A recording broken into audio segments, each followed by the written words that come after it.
Shalom saudara-saudara.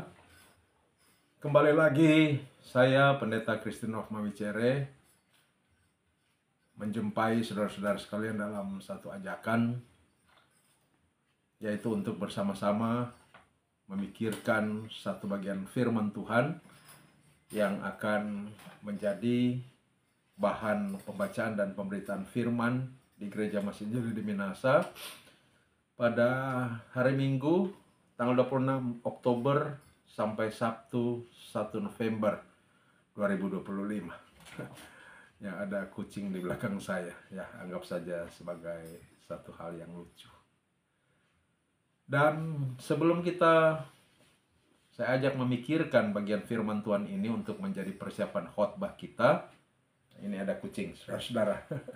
Kucing-kucing anak yang sudah mulai besar. Baik, kita abaikan saja itu. Mari kita berdoa.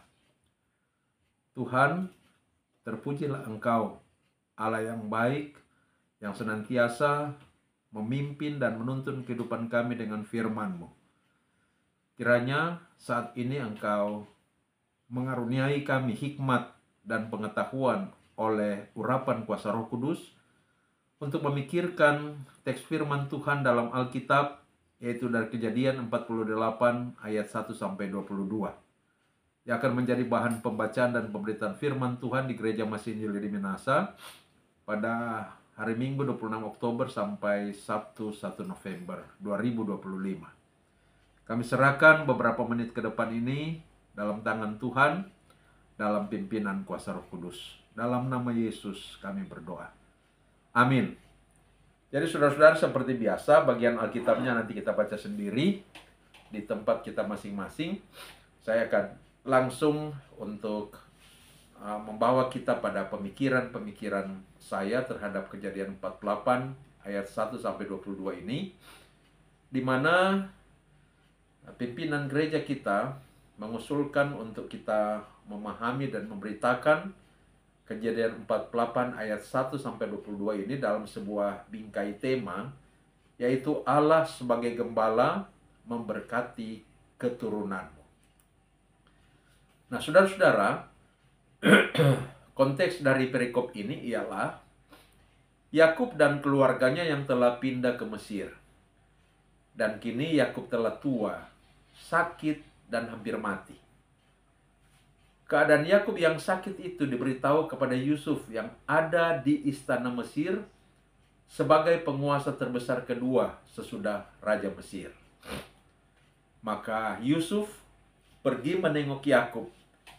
Saat dia pergi menengok Yakub, yang membawa serta dengannya kedua putranya yang bernama Manasye dan Efraim. Begitu Yakub yang juga sering disapa dengan nama lain, yaitu Israel. Jadi berbicara Israel di sini itu menunjuk pada sosok pribadi yang nama lainnya adalah Yakub, bukan Israel sebagai satu bangsa. Nah, begitu Yakub atau Israel ini tahu Yusuf sudah datang, dia berupaya menguatkan dirinya dan duduk di tempat tidur. Artinya bahwa sebenarnya dia telah sakit dan sangat lemah, tapi karena kerinduannya berjumpa dengan Yusuf yang sudah puluhan tahun tidak pernah jumpa. Malahan kita tahu bersama bahwa Yakub ini dia sempat mengira bahwa Yusuf itu sudah mati, seperti narasi yang diciptakan oleh kakak-kakak Yusuf itu terhadapnya. Tapi ternyata Yusuf sudah masih hidup, dan Yakub sekarang datang ke Mesir. Dan ini adalah kali pertama ia akan berjumpa dengan Yusuf. Dia sudah rindu sekali kepada Yusuf. Maka kerinduan itu memberikan kekuatan, semangat kepadanya untuk bangkit dari tempat tidur. Dan duduk di tempat tidur itu meskipun dia sudah sakit dan sangat lemah. Nah, ketika dia sudah duduk, berkatalah Yakub ini kepada Yusuf demikian. Ya, jadi Yakub mengatakan kepada Yusuf, Allah yang Maha Kuasa telah menampakkan diri kepadaku di Luz. Luz itu itulah juga yang dalam bahasa yang lain disebut Betel. Jadi Allah telah menampakkan diri kepada Yakub di Luz atau di Betel di tanah Kanaan. dan memberkati aku serta berfirman kepadaku, Akulah yang membuat engkau beranak cucu, dan aku akan membuat engkau bertambah banyak dan menjadi sekumpulan bangsa-bangsa. Aku akan memberikan negeri ini kepada keturunanmu untuk menjadi miliknya sampai selama-lamanya. Saudara-saudara, apa yang Yakub katakan pertama kepada Yusuf ini adalah sebuah janji yang pernah Allah perkatakan kepadanya di Kanaan. Dan sesungguhnya janji yang Allah perkatakan kepada Yakub itu adalah juga janji yang Allah telah perkatakan sebelumnya kepada Ishak, ayah Yakub, dan Abraham, kakek Yakub. Nah, dari apa yang diperkatakan Yakub kepada Yusuf ini, sesungguhnya Yakub mau berpesan dua hal kepada Yusuf. Pertama, Allah yang telah berfirman kepadaku, Dialah juga yang telah berfirman kepada Ishak dan Abraham, Dialah Tuhan kita. Jangan mempertuhankan yang lain. Hanya Dia Tuhan kita. Yang kedua, ingat, warisan tanah yang Allah sediakan bagi kita adalah Kanaan, bukan Mesir. Jadi meski sekarang di Mesir, engkau sebagai penguasa, pejabat tinggi, namun sekali kelak, engkau dan semua keturunan Yakub harus kembali ke tanah Kanaan. Nah, saudara-saudara, hal kedua yang Yakub katakan kepada Yusuf ialah seperti yang dikatakan pada ayat 5 dan 6, yang intinya Yakub berkata begini, Aku akan mengadopsi anak-anakmu yang adalah cucu-cucuku sendiri menjadi anak-anakku sendiri, sehingga mereka akan menjadi seperti Ruben dan Simeon, di mana mereka akan menjadi milikku. Nah, itulah ungkapan di ayat 5. Ruben dan Simeon adalah anak sulung dan anak kedua dari Yakub. Jadi, Yakub mengadopsi kedua putra Yusuf ini pada tingkat tertinggi, seolah-olah mereka adalah anak sulung dan anak keduanya sendiri. Pengadopsian Yakub atas Manasya dan Efraim membuat anak-anak Yakub tetap berjumlah 12 dalam kerangka berpikir begini. Jika suku Lewi masuk dalam hitungan 12 anak Yakub, maka nama Yusuf masuk dalam 12 anak Yakub atau 12 suku Israel itu. Saya langsung saja bicara tentang suku sebab 12 anak Yakub inilah yang kemudian menjadi cikal bakal dari suku-suku Israel yang membentuk sebuah bangsa. Jadi sekali lagi, jika suku Lewi masuk dalam hitungan 12 anak Yakub, maka nama Yusuf masuk dalam 12 anak atau 12 suku Israel itu. Tetapi jika suku Lewi tidak masuk dalam hitungan 12 anak atau suku Israel, karena suku Lewi itu tidak mendapat pembagian tanah, melainkan suku Lewi itu ada di semua suku, karena mereka bertugas sebagai pemimpin-pemimpin agama di semua suku Israel. Maka yang masuk dalam hitungan 12 anak Yakub adalah Manasya dan Efraim. Jika suku Lewi tidak masuk dalam bilangan 12 suku, maka Manasya dan Efraim itu masuk ke dalam 12 anak Yakub atau 12 suku itu, karena Yakub telah mengadopsi Manasya dan Efraim menjadi anaknya sendiri. Sedangkan nama Yusuf dalam 12 anak Yakub itu tidak lagi disebut karena Yusuf sudah direduksi pada Manasya dan Efraim. Sehingga anak Yakub atau suku Israel tetap berjumlah 12. Nah, sekarang ke ayat 7. Ini adalah kata-kata Yakub lagi.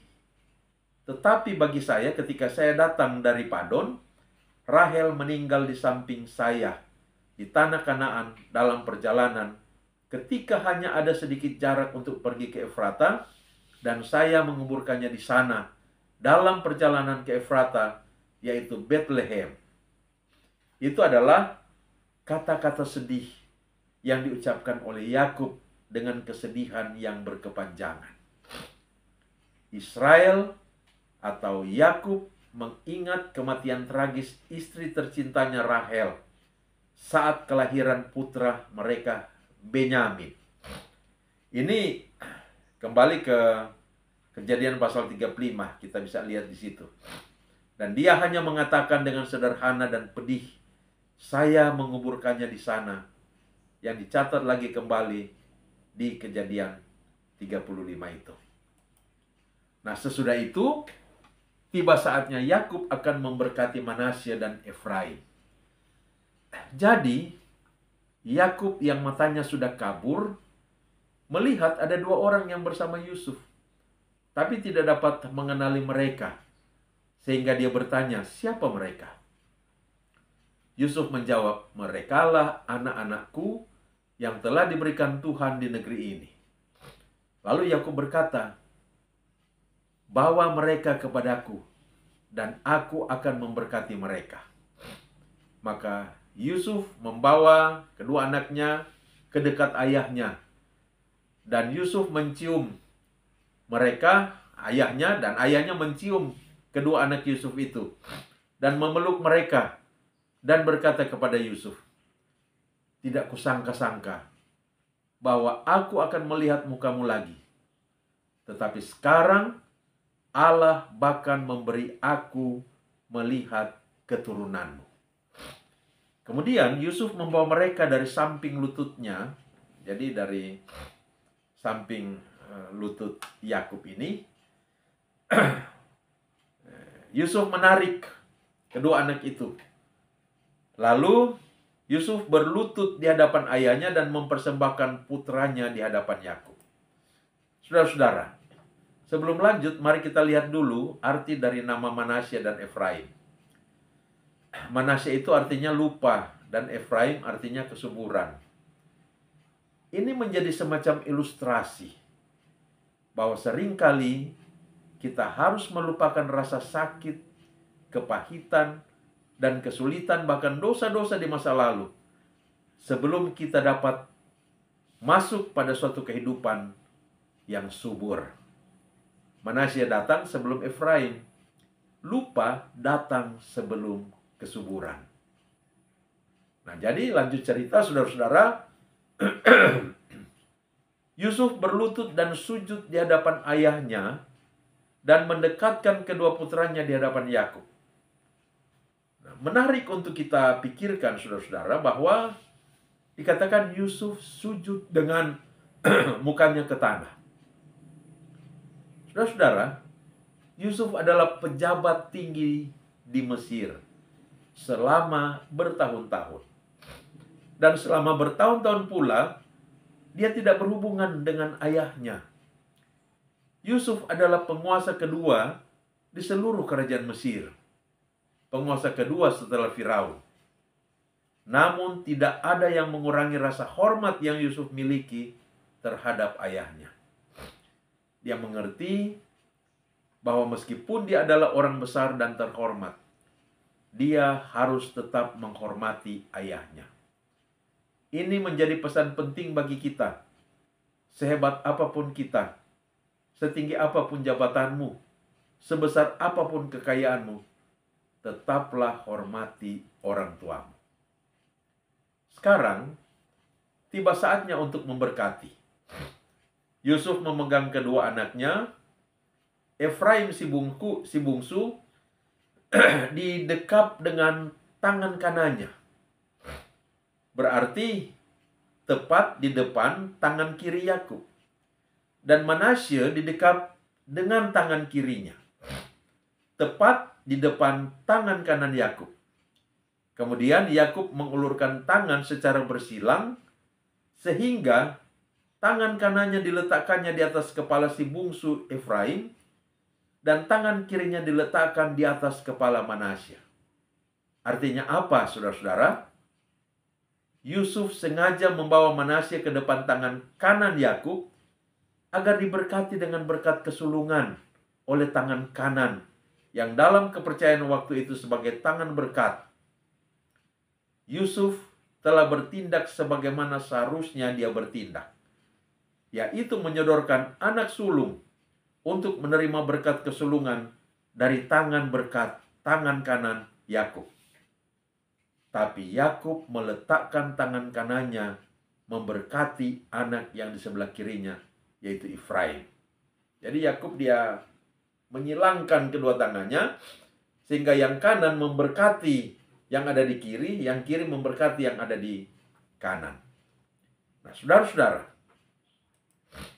rupanya oleh tuntunan Roh Kuduslah Yakub mengerti bahwa Tuhan ingin memberikan berkat yang lebih besar kepada anak kedua, yaitu Efraim. Tetapi ini bertentangan dengan kebiasaan normal waktu itu, bahwa putra sulung memiliki hak istimewa atas berkat Tuhan. Namun bukankah Tuhan selalu berhak melakukan yang berbeda dari dunia? Bukankah Tuhan berhak untuk menentukan, berdaulat untuk memilih siapa yang Dia mau memberi berkatnya?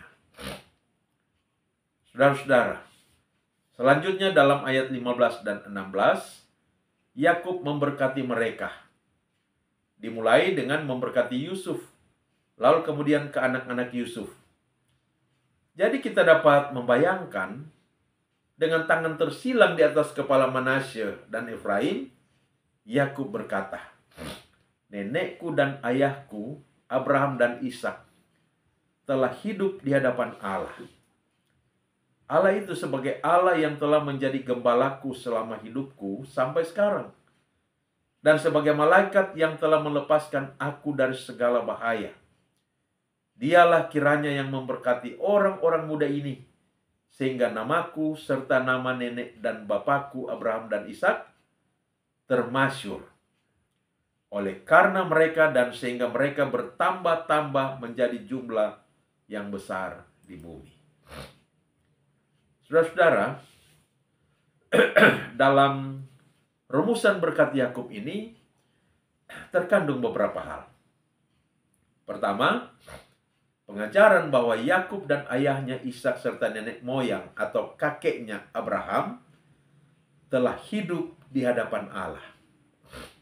Di sini Yakub sedang mewariskan iman kepada anak cucunya, bahwa Allah Abraham, Ishak, dan Yakub adalah Allah satu-satunya yang harus mereka imani, mereka sembah, dan mereka taati. Itu tentang perintah jangan ada Allah lain dalam hidup mereka. Yang kedua, kesaksian bahwa Allah itu telah menjadi gembala di sepanjang kehidupannya. Saudara-saudara, bapak-bapak leluhur Israel adalah orang-orang yang hidup sebagai kaum nomaden, yaitu kaum peternak yang mengembara berpindah-pindah tempat. Dalam budaya nomaden seperti itu, mereka hidup sebagai gembala yang memelihara, menghidupi, dan melindungi ternak-ternaknya, sehingga harus mencari tempat-tempat baru yang subur untuk mendapatkan makanan bagi ternaknya. Dalam konteks inilah Yakub bersaksi bahwa Allah telah menjadi gembala atas dirinya. Artinya, Allah telah memelihara, mencukupkan kebutuhan, menjaga, melindungi, dan menghidupinya. Ya, tentu dengan segenap keluarganya. Namun, ketika Yakub bersaksi Allah sebagai gembala, tentu asumsinya dirinya adalah domba yang digembalakan oleh Allah. Maka di sini kita dapat memahami bahwa di satu pihak Allah menggembalakan Yakub dengan memimpin, memelihara, memberi makan, mencukupkan kebutuhan, menjaga, dan melindungi. Tapi di lain pihak, Yakub sebagai domba pun senantiasa menyerahkan kehidupannya di tangan sang gembala untuk dipimpin, dipelihara, dan dilindungi oleh sang gembala. Sebab, ya tentu sang gembala dapat memimpin, memelihara, dan melindungi domba jika domba itu berlaku taat dan berserah penuh pada sang gembala. Saudara-saudara, kebutuhan utama seekor domba adalah dimiliki dan dipelihara oleh seorang gembala. Domba adalah hewan yang tidak bisa survive tanpa dimiliki dan dipelihara oleh seorang gembala. Domba pasti mati. Demikian juga dengan kita manusia. Kebutuhan utama kita adalah dimiliki dan dipelihara oleh Tuhan. Tanpa Tuhan kita binasa. Karena itu kita harus senantiasa menyerahkan hidup kita sepenuhnya kepada Tuhan untuk Dia pimpin dan pelihara agar beroleh kehidupan dan keselamatan. Jika tidak, kita pasti binasa. Yang ketiga, dalam berkat Yakub itu ada kesaksian bahwa Tuhan adalah malaikat yang memberi perlindungan kepadanya. Metafora gembala juga di dalamnya menggambarkan ada perlindungan. Domba selalu diancam oleh para hewan predator, tapi gembala selalu akan memberikan perlindungan. Namun ketika Tuhan digambarkan Yakub sebagai malaikat pelindung, ini menunjuk pada keperkasaan Tuhan yang mampu melindunginya dari bahaya apapun, meskipun itu bahaya yang besar. Yang keempat, dalam rumusan berkat Yakub, Manasye dan Efraim. Jadi dalam rumusan berkat Yakub kepada Yusuf, Manasye dan Efraim adalah agar namanya, yaitu Israel, serta nama Abraham dan Ishak termasyur di bumi, dan mereka akan menghasilkan keturunan yang banyak di bumi. Saudara-saudara, ucapan berkat Yakub ini membawa kita pada ucapan berkat dan janji Tuhan kepada Abraham, yaitu bahwa Abraham akan mendapatkan keturunan yang banyak. Yang banyaknya seperti bintang di langit dan pasir di laut. Bahwa keturunannya akan menjadi bangsa yang besar dan akan menjadi berkat bagi bangsa-bangsa yang lain. Ucapan berkat Yakub ini harus kita lihat dari perspektif janji Tuhan ini. Bahwa keturunan Abraham, Ishak dan Yakub akan menjadi sebuah bangsa yang besar untuk menjadi berkat bagi bangsa-bangsa lain. Artinya apa?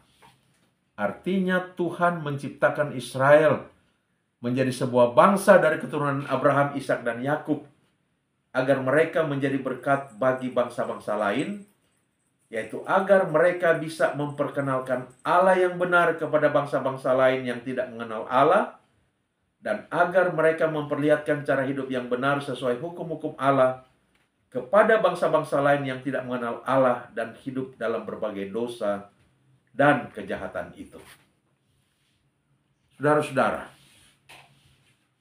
kita singkatkan saja historinya. Jadi singkat cerita, Yesus Juru Selamat telah hadir di dunia melalui konteks historis bangsa Israel ini.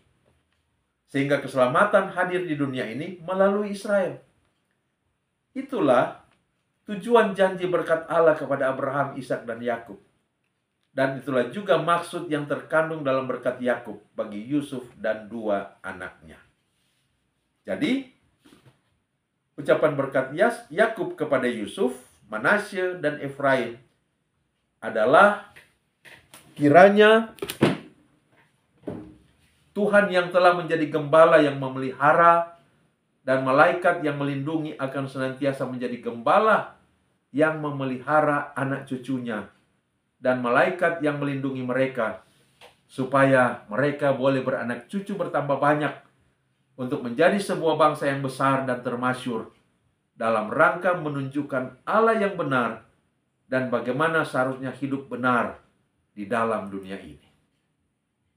Selanjutnya, di ayat 21 dan 22, Yakub berkata kepada Yusuf, "Tidak lama lagi aku akan mati. tetapi Allah akan menyertai kamu dan membawa kamu kembali ke negeri nenek moyangmu. Dan sekarang aku memberikan kepadamu sebagai kelebihanmu daripada saudara-saudaramu suatu punggung gunung yang kurebut dengan pedang dan panahku dari tangan orang Amori. Saudara-saudara, Tuhan memberkati keturunan Yakub, mulai dari Yusuf dan dua anaknya melalui Yakub, bahwa Tuhan akan menyertai mereka dan bahwa tanah Kanaan adalah warisan mereka, sehingga mereka nanti harus hidup di sana. Dan khusus kepada Yusuf dan kedua anaknya, Yakub memberikan suatu lokasi yang dia sebut punggung gunung yang telah direbutnya dengan pedang dari tangan orang Amori. Nah, saudara-saudara, berkat apa yang diberikan Tuhan melalui Yakub kepada Yusuf dan dua anaknya? Pertama, berkat rohani, yaitu iman kepada Allah yang telah menyatakan diri kepada Abraham, Ishak, dan Yakub. Bahwa dengan beriman kepada Allah, maka mereka akan mengalami Allah yang akan selalu berperan sebagai gembala yang memelihara, dan malaikat yang akan selalu melindungi dari segala mara bahaya. Kedua, berkat yang membuat keturunan Israel akan menjadi sebuah bangsa yang spesial, bangsa pilihan, yang melalui mereka Allah akan dikenal oleh semua bangsa di muka bumi. Dan itulah Allah yang telah datang sebagai manusia dari konteks sejarah Israel, yaitu Yesus Juru Selamat manusia. Melalui Yesus, semua bangsa beroleh keselamatan ketika beriman kepadanya. Yang ketiga, berkat tanah Kanaan. Dan saya yakin saudara-saudara, ini mencakup baik Kanaan secara material, yaitu kesuburan dan berkat-berkat makanan, minuman, material, dan lain sebagainya. Tetapi ini juga merupakan Kanaan yang menunjuk pada Kanaan yang kekal, yaitu sorga yang disediakan Allah untuk diwarisi oleh semua keturunan Abraham, yaitu orang-orang Israel baru, orang-orang Israel rohani, yaitu orang-orang yang percaya kepada Kristus dan hidup dalam ketaatan pada firman-Nya. Amin. Mari berdoa. Tuhan, terima kasih untuk beberapa catatan pemikiran di sekitar teks Kejadian 48 ayat 1-22 yang kiranya menjadi bagian untuk memperlengkapi kami dalam pelayanan pemberitaan firman pada hari Minggu 26 Oktober sampai Sabtu 1 November 2025 nanti. Tuhan berkati, urapi akan pelayan-pelayan pemberita firman yang akan memberitakan firman Tuhan ini. Kiranya semakin dikuatkan, diteguhkan untuk menjadi domba-domba yang senantiasa berserah sepenuhnya ke dalam tangan Tuhan Sang Gembala, dan karena itu keturunannya mewarisi negeri, mewarisi iman, mewarisi berkat-berkat di dalam kekekalan. Terpujilah nama-Mu Tuhan. Ini doa kami dalam nama Tuhan Yesus. Haleluya. Amin. Demikian saudara-saudara untuk kesempatan pada kali ini. Sampai berjumpa pada kesempatan yang akan datang. Shalom.